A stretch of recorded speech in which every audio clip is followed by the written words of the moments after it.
My name's Gary Greenberg.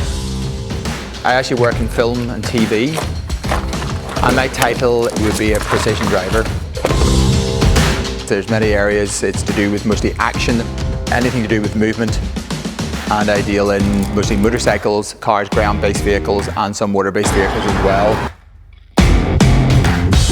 My passion is building custom classic motorcycle vehicles. Retro sort of race sort of styling is really what I call them, and as you can sort of see around us, that's what turns me on. I'm an engineer from birth. I've always been building, constructing and designing things.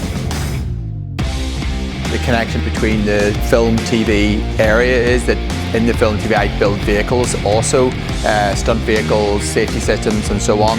So it works really hand in hand with building sort of race cars, obviously understanding the mechanics. And that's exactly what I want to do. I want to show people how to do that at a decent budget.